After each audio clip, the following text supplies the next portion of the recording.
King Charles III may begin to coordinate regular visits with Prince Harry and Meghan Markle to bring the family back together after years of frostiness, a royal expert claimed.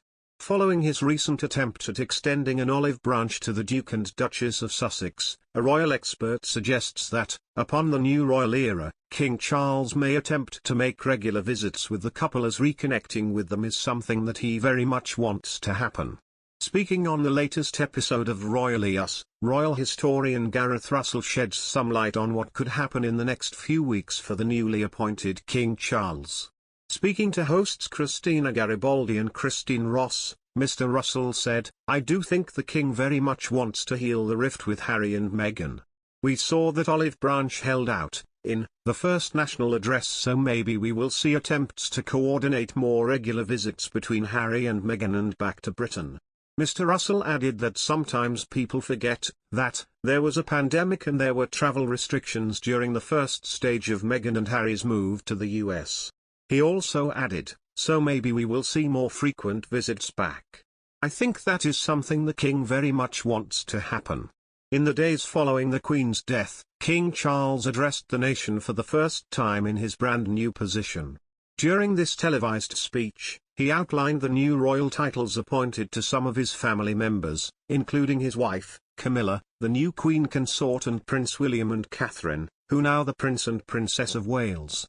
In the speech, he also expressed his love for Prince Harry and Meghan. He said, "I want also to express my love for Harry and Meghan as they continue to build their lives overseas. Meghan and Harry have made 2 visits to the UK since June. The couple, along with their 2 children, visited London to attend the Queen's Platinum Jubilee celebrations.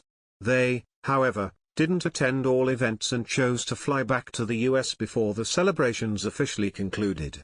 During the visit, Charles, then still known as the Prince of Wales, reportedly got to meet his granddaughter, Lilibet, for the first time. The couple also flew to the UK at the start of September, with the intention of a short trip for working purposes. This time, they travelled without Archie and Lilibet. Despite the intention for a short trip, following the death of Queen Elizabeth II, the couple were forced to extend their visit. The Duke and Duchess of Sussex were in attendance at Westminster Abbey on September 19 for the late Queen's state funeral. The royal family has struggled with the case of Prince Harry and Meghan Markle ever since they first announced their intention to leave their roles as senior royals and leave the UK in early 2020. While they were mentioned from time to time after their departure in official messaging, such as the Queen's Christmas speech or the odd birthday message from the then Cambridges, they were no longer working royals, and therefore usually excluded from official events. It has been widely reported that the Duke and Duchess of Sussex didn't want to leave royal life entirely, but instead wanted to be part-time royals of sorts, but no such agreement could be reached. Harry and Meghan must be worried that they are slowly being eased out of the royal picture. King Charles seems to be hesitating on whether to grant Prince and Princess titles to Archie and Lilibet.